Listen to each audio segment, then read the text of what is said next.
Bonjour, donc vous savez que cette chaîne, c'est quand même la chaîne de l'expatriation. J'essaye vraiment de coller à l'actualité et j'essaye vraiment de montrer le plus possible de choses qui intéressent les expatriés. Et en l'occurrence, il y a un débat qui s'est profilé au début, enfin dans le courant de l'été plus exactement, c'est la fiscalité des Français de l'étranger. Et je vous rappelle donc qu'il y avait une personne du NFP qui voulait instaurer une taxe comme, entre guillemets, dit cette personne, comme les Américains. Donc d'avoir en fait une double déclaration.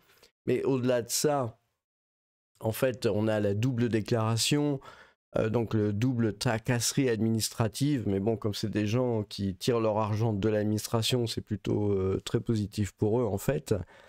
Et d'autre part, eh bien, les pauvres Américains étaient obligés de changer de banque, les banques ne voulaient plus d'eux à l'étranger, c'était une catastrophe, ils voulaient plus d'eux de retour dans leur pays. Ils avaient des problèmes pour se faire embaucher, c'était catastrophique. C'est toujours catastrophique, c'est toujours le cas. J'avais fait un certain nombre de vidéos sur le sujet, hein. C'est vraiment un débat qui avait vraiment alimenté la chaîne. D'ailleurs, même on peut dire carrément même lancer la chaîne, hein. J'en suis arrivé là, hein. C'est-à-dire que c'est vraiment ce débat-là qui a permis de lancer la chaîne, de faire que vous êtes très nombreux maintenant. Enfin, relativement pour une petite chaîne, hein, ok, c'est pas Cyprien, on est d'accord. Mais aussi pas mal de vues et un intérêt pour toutes ces questions d'expatriation, d'économie. Et très important, donc aujourd'hui je viens de découvrir, mais vous comprenez pourquoi les médias français, même les médias pour expatriés d'ailleurs, ne s'en font pas beaucoup l'écho. C'est tout simplement une vraie bombe atomique dans le monde des expatriés. Et là, ouais, ça, ce sont des titres de la presse américaine, hein. C'est tout simplement l'ancien président Donald Trump a dit dans un communiqué qu'il va chercher à mettre fin à la double taxation des Américains expatriés, overseas, American overseas. Donc, c'est une nouvelle incroyable. C'est le New York Times, donc on ne veut pas les accuser de raconter des âneries, hein. On a d'ailleurs le même genre de titre de Fox Business, qui est une chaîne pour le coup assez conservatrice aux États-Unis, hein. Trump support ending double taxation on American living abroad. Donc vraiment, ça c'est quelque chose qui fait beaucoup de bruit, qui va faire beaucoup de bruit, c'est une vraie bombe, c'est un truc. Il faut comprendre quand même d'ailleurs cette histoire d'imposition, en fait elle date d'il y a longtemps, mais en fait elle a été extrêmement alourdie avec Obama en 2014. Donc à la limite je dirais, c'est pas si étonnant que ça que quelqu'un comme Trump, qui est du côté des conservateurs, veuille supprimer ce truc-là, parce que finalement, c'est quelque chose qui va contre, qui va contre beaucoup de choses d'ailleurs. Donc ça, c'est vraiment très important. Les Américains qui vivent à l'étranger doivent payer à la fois les taxes aux États-Unis et dans le pays dans lequel ils résident. Donc c'est vraiment euh, une nouvelle vraiment très très importante. En plus, je pense qu'il y a pas mal d'Américains qui sont expatriés, qui sont pas nécessairement pro-Trump et qui sont pas nécessairement des gens qui sont voilà conservateurs. Il y a pas mal de démocrates, hein. Ça dépend des pays dans lesquels ils sont expatriés, mais ça va changer quelque chose parce que comme je vous l'avais montré, hein, vous pouvez aller voir, je ne vais pas refaire ça, mais vous pouvez aller voir cette vidéo. Expat US abandonnant la nationalité US américaine et les banques.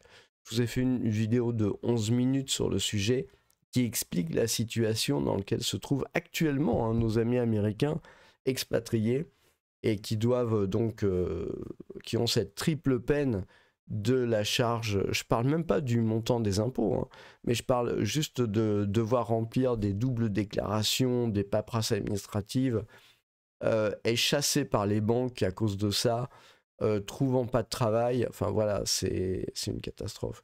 D'ailleurs, vous avez aussi les USA en plein doute, taxation des Français de l'étranger expatriés. J'ai fait une autre vidéo sur le sujet qui dure à peu près 15 minutes. Je pense que c'est vraiment des sujets qui sont très importants parce que à l'occasion justement de tout ce débat, hein, c'est vraiment là où une petite chaîne toute ridicule comme la mienne a fait quelques milliers de vues quand même sur ce sujet-là, hein, et de manière régulière, hein. Euh, ça montre vraiment, même chez les expatriés, je dois reconnaître, mais très modestement et très humblement, que moi aussi, c'était pas quelque chose que j'avais dans l'idée, en fait, que c'était comme ça, que ça pouvait se passer comme ça, etc. Mais il y a vraiment il y a vraiment quand même ça, il faut surveiller d'un œil assez, comment dire, vigilant cet aspect-là. Parce que si vous voulez, je veux pas critiquer les médias. Il y a un certain nombre de médias dont je me fais régulièrement l'écho, qui sont des médias orientés pour les expatriés, hein. Euh, et je veux pas les accuser je sais pas moi, de pas être trop réglo ou ce genre de choses-là, mais quelque part, ils se font un devoir d'inviter le personnel politique expatriés, on va dire, donc ça veut dire les représentants des Français de l'étranger, les députés, les sénateurs dans leur colonne, où ça va être des représentants des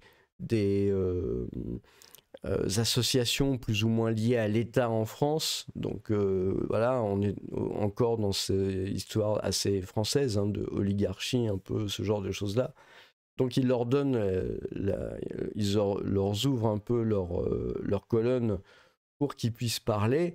Et on sent bien que ces gens-là, en fait, leur objectif, c'est ils veulent toujours essayer d'être toujours plus dans le contrôle, toujours plus dans la vérification, toujours plus dans ce genre de choses-là.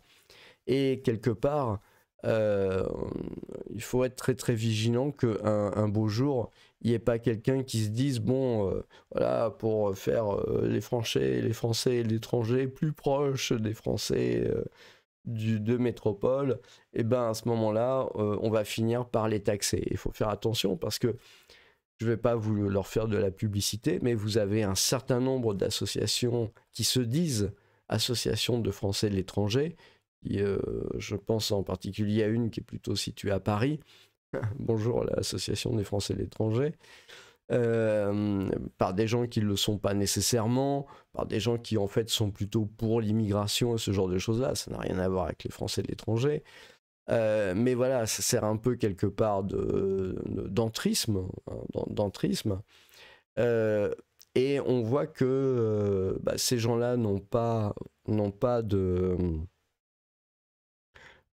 comment dire, n'ont pas comme objectif en fait les intérêts véritables des Français et de l'étranger, des véritables expatriés, hein, mais plutôt ils ont vraiment un projet politique, ils ont une volonté de faire avancer les idées de leur parti. Ça peut être le cas, vous avez, je sais pas, un énarque qui va passer 3 mois ou 6 mois en stage à l'étranger, machin.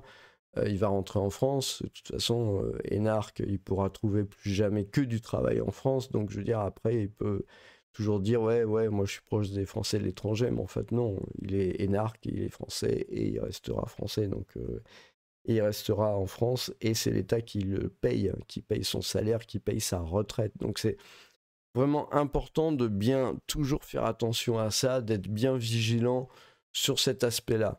Il faut suivre ce qui va se passer aux États-Unis, hein. Là, c'est Forbes.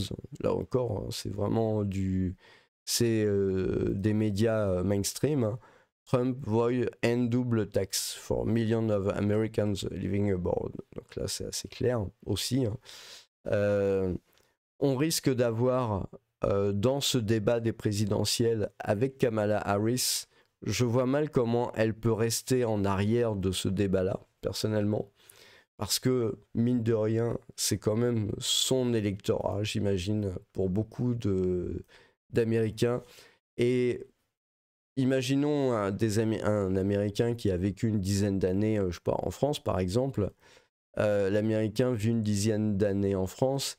Il a un calvaire hein, sur la partie déclaration, double déclaration, les, les, comment ça s'appelle, le fait de ne pas pouvoir ouvrir un compte en banque où il veut, le fait d'être tout le temps ennuyé quand il veut faire un virement, enfin voilà, c'est vraiment l'enfer pour retrouver un boulot, etc.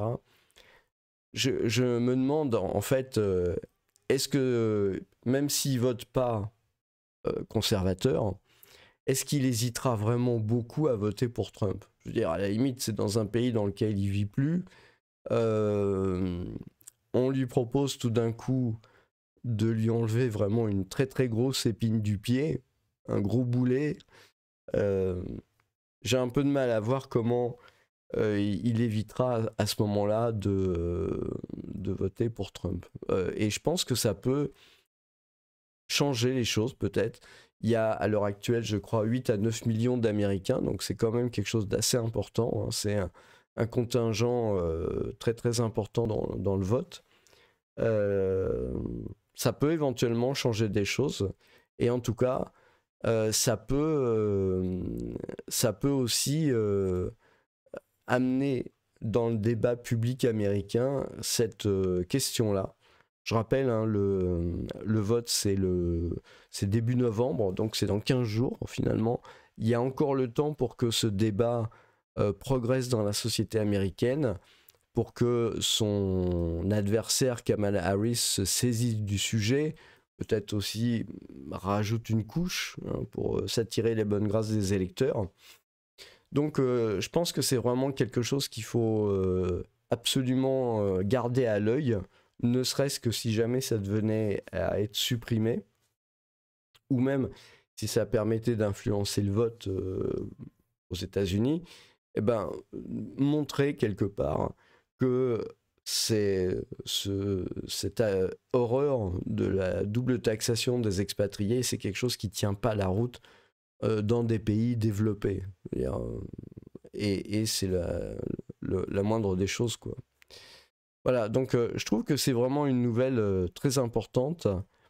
C'est une nouvelle absolument à suivre. Hein. Je veux dire, vous êtes expatrié, vous êtes français de l'étranger, il faut vraiment suivre cet aspect-là. Tenez-vous informés. Je vous dis, il y a tout un tas de gens qui veulent faire passer des réformes. Il y a tout un tas de gens qui veulent resserrer les liens entre les expatriés et la France. Le problème, c'est que, alors, on va dire, pour leur donner le bénéfice du doute, que a priori, ça part de bons sentiments. Hein. Seulement le résultat, en termes de complexification, enfin, je veux dire, il y a beaucoup de Français quand même qui sont partis de France, ou en tout cas qui veulent pas rentrer, parce que bah, la France c'est juste un fardeau administratif pas possible, c'est juste des montagnes de papiers inutiles, des gens qui sont payés à créer ces papiers, des gens qui sont payés à vérifier ces papiers. Enfin, quand je dis ces papiers, ça peut être des CERFA sur un site web, hein, je veux dire, on se comprend. Et donc voilà, donc je pense qu'il faut vraiment se méfier à chaque fois qu'il y a toujours quelqu'un qui a une idée peut-être un peu plus brillante que les autres pour resserrer les liens. Euh,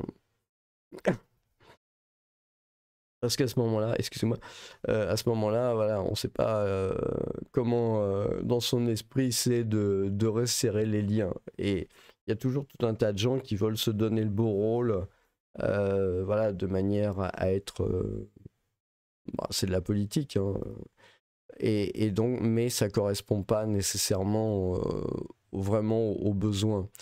Ça me rappelle quelqu'un qui voulait, un politique hein, qui voulait créer, énarque de surcroît évidemment, qui voulait créer un statut de résidence principale en France pour les expatriés, donc nécessairement des gens euh, qui sont avec une résidence fiscale non résidente en France, qui sont à l'étranger. Et je veux dire, on comprend facilement que ce genre de truc, quelque part, ça affaiblit l'idée de résidence, de non-résidence en France. Et donc ça peut beaucoup plus facilement en fait faire tomber les gens dans la résidence en France, et donc avec tout le fatras administratif qui va avec. Et ça, c'est vraiment un problème. Donc je pense vraiment, c'est le genre de truc qu'il faut être très très vigilant. C'est pas une question de droite et de gauche. Dire même les gens qui gagnent pas nécessairement beaucoup d'argent, à un moment donné, de toute façon, vous devez remplir quand même une feuille d'impôt s'il y a la double taxation. Et puis de toute façon, les banques dans votre pays d'expatriation, même si vous gagnez pas de beaucoup d'argent, même si vous êtes du NFP, bah, elles vous cracheront à la figure comme elles cracheront à la figure des gens de droite. C'est-à-dire, du moment que vous avez la nationalité d'un pays où vous avez des doubles déclarations et ce genre de choses-là, vous allez voir les banques qui vont se fermer devant vous. Et à ce moment-là, c'est trop tard pour pleurer. Voilà, donc bah, voilà où en sont les Américains. Bah, bon, faut voir. J'espère que ça rentrera dans leur débat et que à la fin, bah, ils mettront fin à cet exemple assez unique dans le monde, à part l'Érythrée. Mais l'Érythrée a été condamnée par l'ONU pour ça, hein. C'est quand même assez significatif. Voilà, donc c'était la nouvelle que je voulais vous communiquer. Voilà, bah, je vous remercie, bonne journée.